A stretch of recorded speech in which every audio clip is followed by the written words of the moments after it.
pretty much it. So that's a quick, 25,000-foot view of what we want to do. But I'm happy to take questions. Can you tell me a little more about the parameters of the music programs that you would want kids to be in? Like, how frequently do you want them to be doing these things?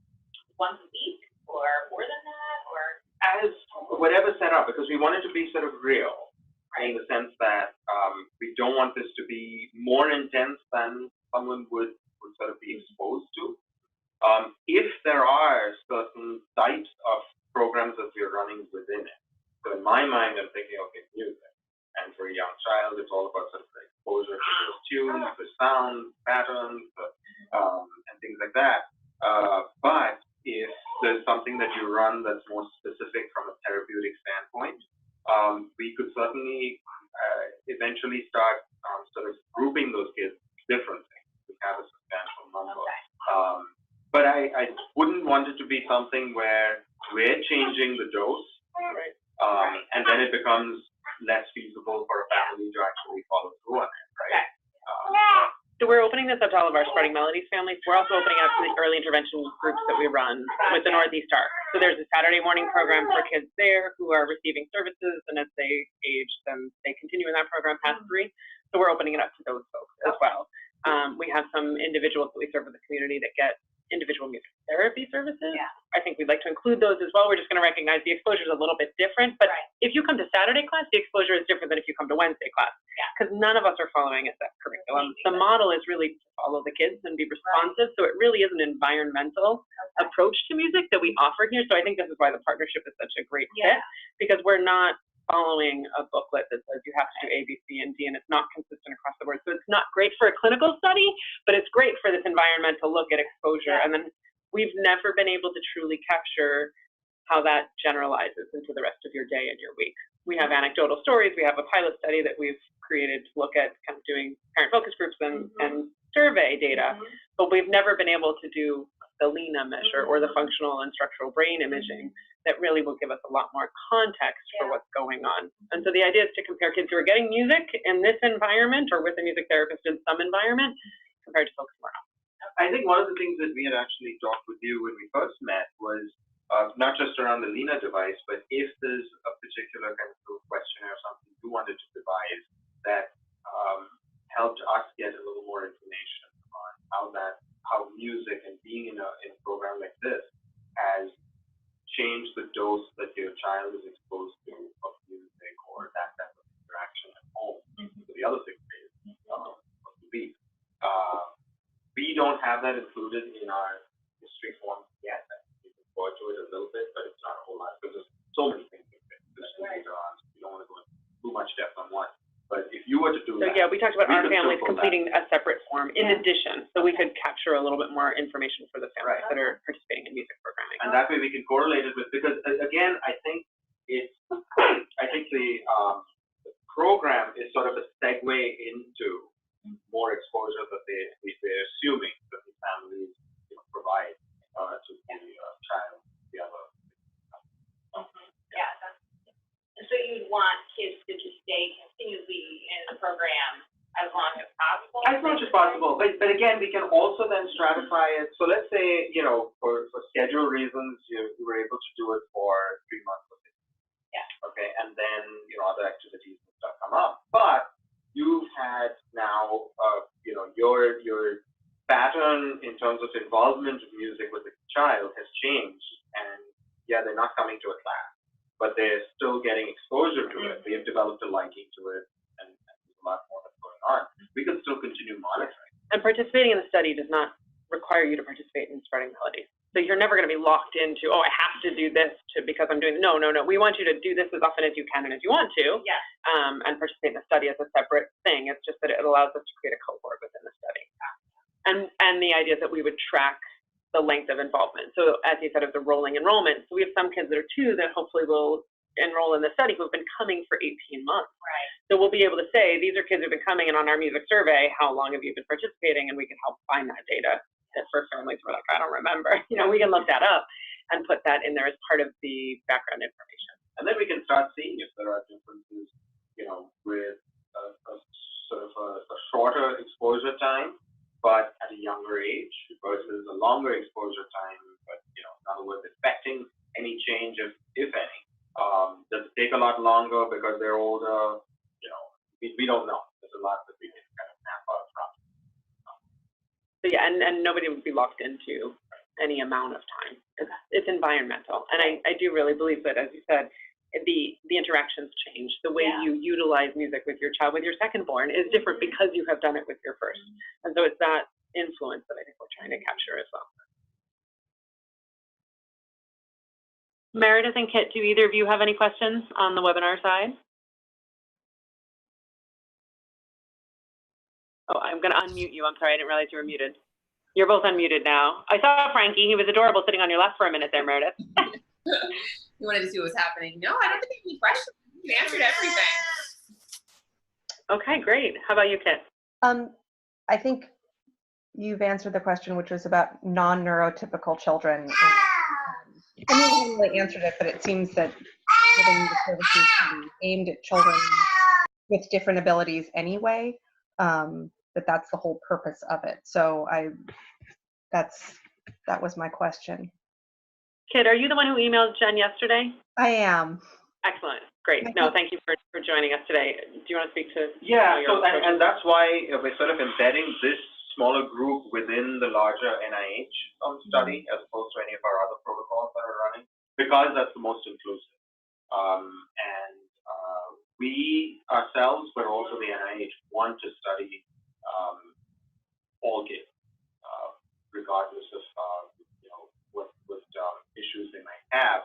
Now, if a child isn't able to successfully get through the MR and the scan and things like that, we still have some other data that we can work with. If they've had one scan and then the next point they can't get through because their sleep patterns have changed or whatever else, and then we get a successful scan, the following year or something, or the following 6 months, that's fine, because again, we're pooling all of this data. So it's not like each child is their own case control.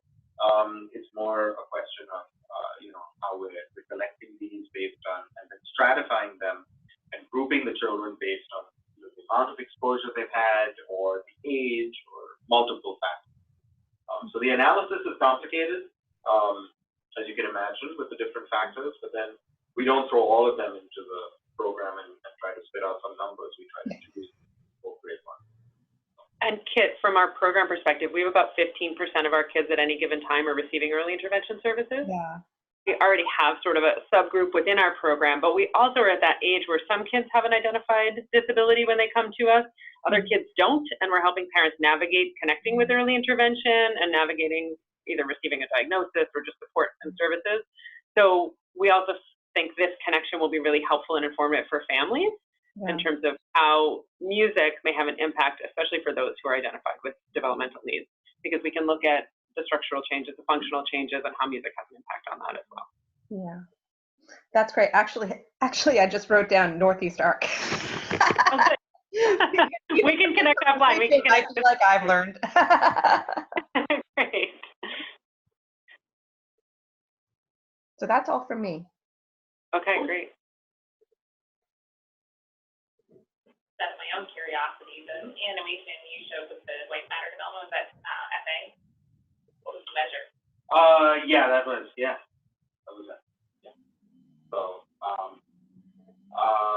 and then I think there's another similar kind. I think for a moment whether we were doing the Milan water fraction, but yeah.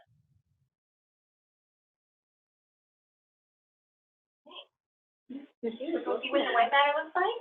She was. What's your myelin developed? You seem very interested. So we have the idea is to bring in kids who are new to our program, especially for September, to get them down to the lab before September comes. So if we can get a baseline for some children, we're not going to get for everybody, and everybody's okay with that. But whoever can, we'd love to get a baseline in September and then have them attend here. I also have been mentioning to parents the prenatal piece. So could you speak to that a little bit? Because we've been talking about that. That's right. So we have, as part of the ECHO bit itself, we've got another sub-cohort of pregnant mothers from 22 weeks onward that we're studying. There are procedures that we're doing with the mom, 3D ultrasound at what stage? Every 2 22, 28, 34. Okay. And again, if you can't make it for all three, that's fine, whichever one, because it's rolling enrollment, so, we're getting about rolling at 27. We are working towards doing a fetal MRI.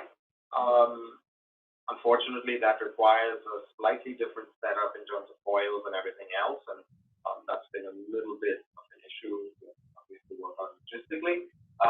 But eventually, we'll be getting that on board as well. But the other pieces are about just monitoring, maternal nutrition, growth and sort of development through the pregnancy in terms of how the pregnancy is proceeded, nutrition, all of those kinds of things.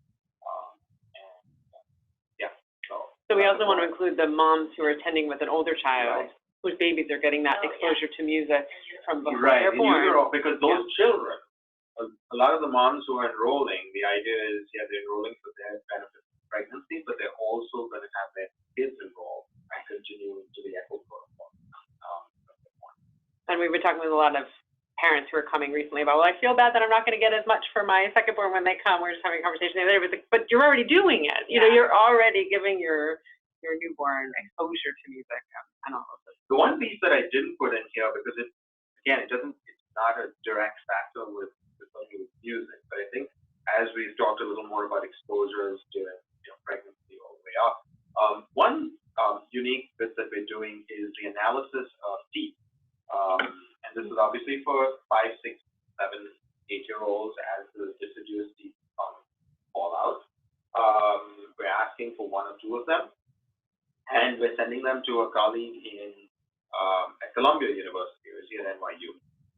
Anyway, and he is basically analyzing the content of the tooth.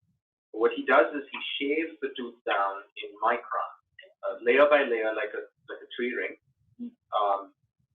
And the thing that happens chemically with us is that as we develop in utero, the tooth buds are developing.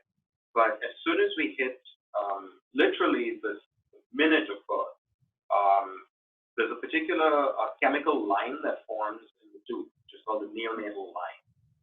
And so this guy's been able to shave down, and you can actually get to that point of that neonatal line. So you can identify the exposures before, and you can identify the exposures after delivery. So he's actually, it was seen as group. They analyzed a prehistoric tooth and could tell what exposures that man or woman had hundreds and thousands of years ago. So it's pretty amazing that once it gets in there, it stays in there and doesn't degrade as much. So that's another piece that we're doing as well in terms of sort of various exposures, and not just relying on articles. So. I'm just going to unmute you both. Frankie is adorable. We like seeing him climb into the camera. We can see it on this side of the computer anyway. Any other questions from either of you? Thanks so much for taking the time to be here. Do you have any other questions? Okay. No? Excellent. So the next step will be, is it going on to enroll? Is it reaching out to you guys at the lab? Reach right out to any questions, schedule. So as follow-up, we'll send out another email to everybody with a link to the webinar, and also what we'll share is contact information for getting in touch for enroll. And if we could keep some of those samples that you have, I don't know if they're shareable, then we could keep them here for the week and show families as you come in for music classes what the forms look like that they use. Yeah, and the consent forms, as you know, for major studies like these, they can be daunting. There's a lot of verbiage, stuff that goes into it, and review boards wouldn't allow the study to proceed without that. We're more than happy to answer any question you have about any component of it. If it just, seems like it's more science speak and you need to clarify it, more than happy to do that all the time. And people understand the form. And then there are things that you can opt in and out of as well. Excellent. Well, thank you, ladies, for joining us on the call here. We appreciate you being on the call, and we will catch up with you both soon. Great. Good, Thank you. Take care. I'm going to end the webinar here for you. You can also just exit if you would like to hit that button also.